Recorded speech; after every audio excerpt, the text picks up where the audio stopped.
Hi friend, my home cooking and blog চ্যানেলে সকলকে স্বাগত। আজকের রেসিপি তৈরি করছি কাঁঠাল বিচি দিয়ে আলুর সবজি।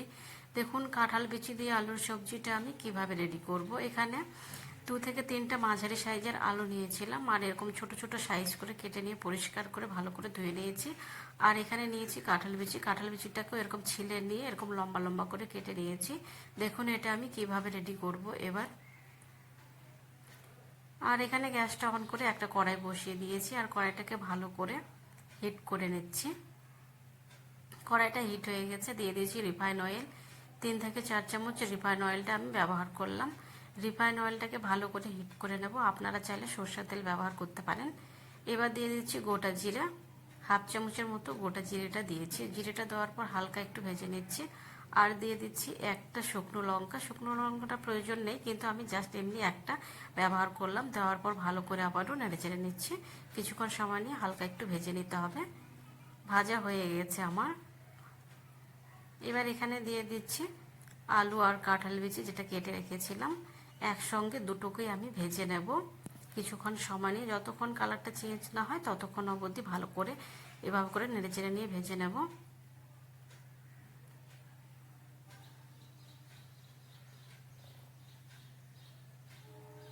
দিয়ে দিচ্ছি সামান্য পরিমাণের লবণ আর একটু হলুদের গুঁড়ো। লবণ আর হলুদটা দেওয়ার পর ভালো করে আবারও নেড়েচেড়ে নিচ্ছি।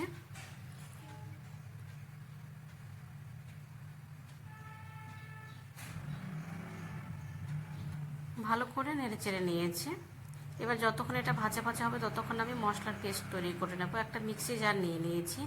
মিক্সি জারের মধ্যে দিয়ে দিচ্ছি লঙ্কা কয়েকটা, আর দিয়ে দিচ্ছি আদা 3 থেকে 4 টুকরো, দিয়ে দিচ্ছি পেঁয়াজ মাঝারি সাইজের একটা নিয়েছিলাম, ওরকম কেটে নিয়েছি।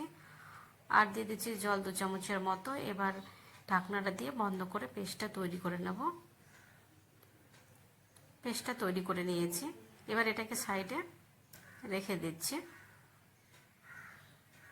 আর এখানে দেখুন কাঁঠাল বিচি আর আলু কি সুন্দর ভাজা ভাজা হয়ে গেছে, কালারটা অনেকটা চেঞ্জ হয়ে গেছে।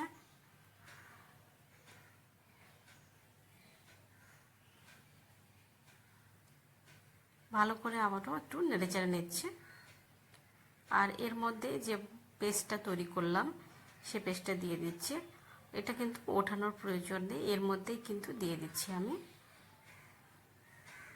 আর একটু জল ধুয়ে দিয়ে দিয়েছি। এবার দেওয়ার পর আবারও ভালো করে নেড়েচেড়ে নিচ্ছে। এটা কিন্তু খেতে ভীষণই টেস্ট হয় কাঁঠাল বিচি দিয়ে আলুর সবজিটা। রেসিপিটা দেখে বাড়িতে অবশ্যই কিন্তু একবার ট্রাই করতে পারেন।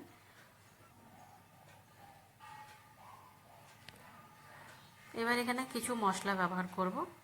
দিয়ে দিচ্ছি 1 চামচ জিরার গুঁড়ো, 1/2 চামচ ধনে গুঁড়ো, হলুদ গুঁড়ো দিয়ে দিচ্ছি 1/2 চামচ, কাশ্মীরি লঙ্কার গুঁড়ো দিয়ে দিলাম 1 চামচ ছোটো চামচের মাপে, লবণ 1 চামচ দিয়ে দিচ্ছি, স্বাদ মতো লবণটা ব্যবহার করবেন। সব কিছু দেওয়ার পর ভালো করে আবারও নেড়েচেড়ে নিচ্ছি। কিছুক্ষণ সময় নিয়ে ভালো করে মশলাগুলোকে কষিয়ে নিতে হবে।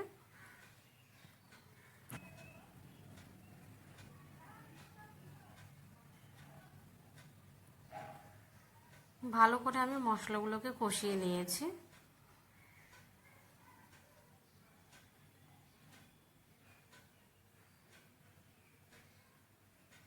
এবার দিয়ে দিচ্ছি জল। আবারও 1 কাপ জল ব্যবহার করলাম, হালকা গরম জল। জলটা দেওয়ার পর ভালো করে আবারও নেড়েচেড়ে নিচ্ছি।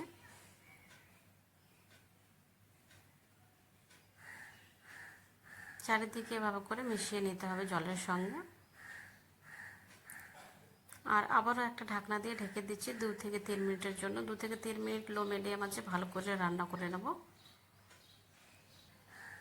2-3 মিনিট হয়ে গেছে, এবার ঢাকনাটা তুলে নিচ্ছি। আর 2-3 মিনিটের মাঝে মধ্যে কিন্তু আমি নেড়েচেড়ে নিয়েছিলাম। আর দেখুন কি সুন্দর কালারটা হয়েছে। আর আলু আর কাঁঠালের বিচিটা কি সুন্দর সেদ্ধও হয়ে গেছে।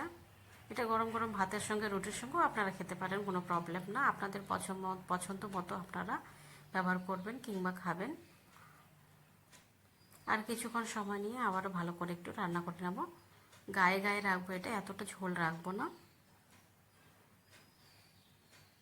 আর দিয়ে দিচ্ছি 1 চামচের মতো ছোটো চামচের মাপে গরম মশলা। গরম মশলাটা দেওয়ার পর ভালো করে আবারও নেড়ে চেড়ে নিচ্ছে।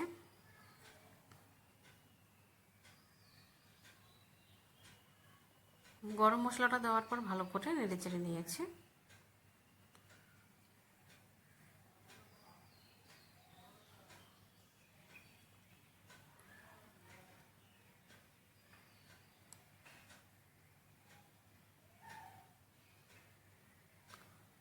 আর এটা এভাবেই গায়ে গায়ে থাকবে, এর থেকে আর আমি কমাবো না।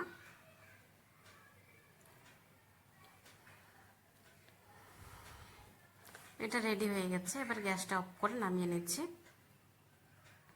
আর একটা প্লেটের মধ্যে তুলে নিচ্ছি।